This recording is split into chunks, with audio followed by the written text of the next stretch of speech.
Hi అండి, welcome back to వంటిల్లు recipes. నేను మీ లావణ్యాని. ఈరోజు రెసిపీ మటన్ గ్రేవీ కర్రీ అండి. దాని తయారీ విధానం చూసేసుకుందాం. మన ఛానల్ ఎవరైనా ఫస్ట్ టైం చూస్తుంటే ప్లీజ్ సబ్స్క్రైబ్ చేసుకోండి. ముందుగా ఒక కడాయి పెట్టుకోనండి. 4 టేబుల్ స్పూన్ వరకు ఆయిల్ వేసుకోవాలి. అలాగే కిలో మటన్కి మీడియం సైజు 4 ఆనియన్స్ అండి ఇలా కట్ చేసుకొని వేసుకోవాలి. ఒకసారి బాగా కలుపుకొని బాగా మగ్గించుకోవాలి. గోల్డెన్ కలర్ వచ్చే వరకు కూడా ఆనియన్స్ని ఇలాగా ఆయిల్లో బాగా మగ్గించుకోవాలి. మనకి ఇలా ఆయిల్ అన్నది రావాలి.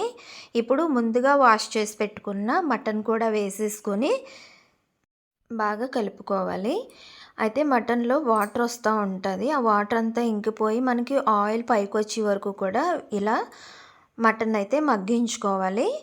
ఓకే, మటన్ అయితే బాగా మగ్గిపోయి మనకి ఆయిల్ కూడా చూసారా ఎలా వాటర్ అంతా పోయి ఆయిల్ వచ్చింది కదా. ఇప్పుడు రుచికి సరిపడగా క్రిస్టల్ సాల్ట్ వేసుకోవాలి.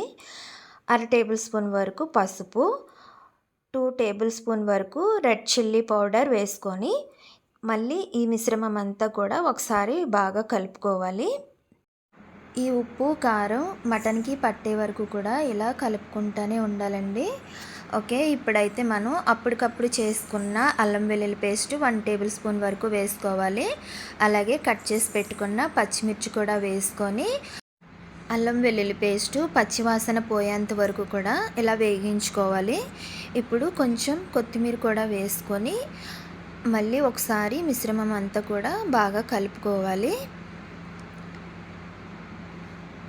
ఈ మటన్లోకి ఒక అరకప్పు వరకు పెరుగు చిలుక్కోనండి. ఈ పెరుగు కూడా వేసుకొని ఒకసారి అంతా బాగా కలుపుకోవాలి.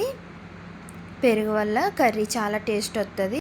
ఇప్పుడు 1.5 గ్లాస్ వరకు వాటర్ పోసుకొని ఒకసారి కలుపుకొని మూత పెట్టేసుకోవాలి. మూత పెట్టుకొని ఒక 5-6 విజిల్స్ వచ్చే వరకు ఉడికించుకోవాలి. ఒకసారి చూద్దాం. ఓకే, సగం వరకు కుక్ అయింది కదా కర్రీ.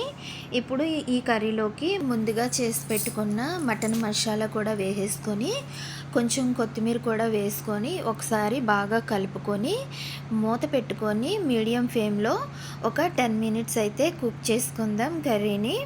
10 మినిట్స్ తర్వాత చూద్దామండి. మంట హైలో పెట్టుకోకుండానే ఉడికించుకోవాలి. ఓకే, కర్రీ అయితే కుక్ అయిపోయిందండి. ఇప్పుడు లాస్ట్లో కొంచెం కొత్తిమీర గార్నిష్ చేసుకొని స్టవ్ కట్టేసుకుందాం. ఇప్పుడు ఈ మటన్ కర్రీని వేరొక బౌల్లోకి తీసేసుకుందామండి. ఓకే, మా వీడియో మీకు నచ్చిందనే అనుకుంటున్నాను. నచ్చితే లైక్ చేయండి, షేర్ చేయండి, సబ్స్క్రైబ్ చేసుకోండి.